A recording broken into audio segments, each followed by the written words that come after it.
Hi guys, welcome back to the Shannon Show. Hello if you're new. So today's video is going to be a review of Sonic the Hedgehog, the live action film, which is set to be released on Valentine's Day, the 14th of February. This is, I believe, the first kind of live action Sonic kind of film. Obviously, Sonic has derived from a video game. There was also a cartoon version. I've watched some Sonic cartoons in the past, but I haven't really followed the saga religiously, so I know like a few of the characters, but it's like I watched it as a child, so I have played, a few Sonic video games on PS2 when PS2 was still a thing, and on the Wii. That's pretty much about it.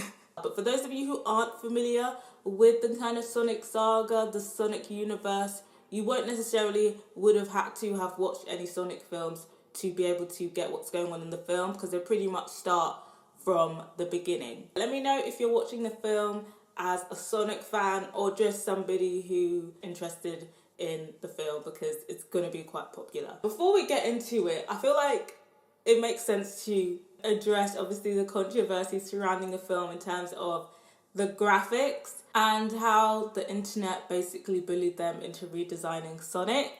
I feel like, as the internet community, I feel like a good job was definitely done there. I didn't necessarily tweet anything because I wasn't really that invested in the series, but the first Sonic that they attempted to put out was horrendous. It looked like a rat. And then it had strange human teeth. So yeah, I think it was a good job that they redesigned it. The second, the hedgehog that is being released in the movie looks way better, more like the Sonic we all imagined in our heads. If they were ever going to make a live action film, it's a job well done there for the director actually listening to the people. So a quick rundown of the narrative. The film starts off with baby Sonic being banished to Earth by his caregiver because some people are after him because of his special powers. We then kind of see him all grown up, but it is a very lonely life for Sonic. And for those of us who are familiar with Sonic, we all kind of know Sonic living incognito was never going to last long. He's adjusted well to Earth. He's kind of made these one-sided relationships with people who don't know he exists, like the main characters, Tom Wachowski, the local sheriff/cop, and his wife. And sure enough, he eventually exposes himself and his powers, and coincidentally, sure enough, like very typical an American produced adaptation, the US government is somehow involved and they deploy a special agent after him, which is the villain of the film, Jim Carrey. And then Sonic ends up introducing himself for real to Tom Wachowski, asking him for help, and that's when things get crazy, and that's when we go on this journey with Sonic and Tom. And it's the typical hero/villain chase. But in terms of the narrative as a whole, it is quite predictable. You pretty much know what you're getting, but you will enjoy the journey. It is very entertaining. The characters are all very likable. There's some funny moments, there's a good amount of action. So overall, the narrative, I feel, was executed quite well. In terms of the characters, like I said, they're all very likable. Obviously, Ben Schwartz voices Sonic. I feel like he embodied who I imagined Sonic to be in a live action film. He embodies Sonic's kind of young spirit very well, because I feel like with Sonic, I never really viewed him as an adult. I kind of viewed him as a kind of pre-teen, early teens. That's the kind of age range I'm getting of Sonic, and I feel like he conveyed that well. I feel like with characters like Sonic, you're always going to have no choice but to love them. Ben Schwartz made that a very easy job for us to love Sonic. I don't know whether that's easier to do because you are an animated character and you're just doing a voice rather than, having to perform in your own body. Obviously next, James Marsden, solid character, funny, charming. I think it was a great casting choice. I feel like the mothers who bring their children to these screenings are definitely going to enjoy him on the screen. He's a zaddy, I'm not gonna lie. Obviously Tika Sumpter was also in it. She plays Tom's wife, Maddie. I think that she did a solid job. I guess Tom Harsden is basically the main character, aside from Sonic, of course. But I feel like the standout character for me was Natasha Rothwell as Maddie's sister. Like, she was hilarious in this film. I feel like she can do no wrong. Like, she's just a natural comedian. Her one-liners, every time she's on screen, you know you're gonna have a good time. And I feel like in the next film, you pretty much know there is going to be a sequel of this film. I think that it would be a treat for us to see more of her in the next film. Obviously, most of us may know Natasha Rothwell from Insecure. Again, she's hilarious in that as well. I definitely want to see her in more roles. And then obviously, Jim Carrey as Dr. Robotnik. Jim Carrey really can't do any wrong in acting. I feel like I've never seen Jim Carrey play anything badly. He's just such a classic villain. The villain is a classic stock character for him. He just plays it so effortlessly. And it's a thing where you don't even hate him as a villain. You just love him as a villain. I can't fault the casting here. I think Jim Carrey was the perfect choice. One thing that I noticed is that I feel like there was a fair bit of representation in this film. More than I usually see in these kind of comic book adaptations. And it didn't feel forced either. Great to see some progress being made in the whole representation front. So moving on, in terms of the graphics, I feel like the graphics were pretty solid.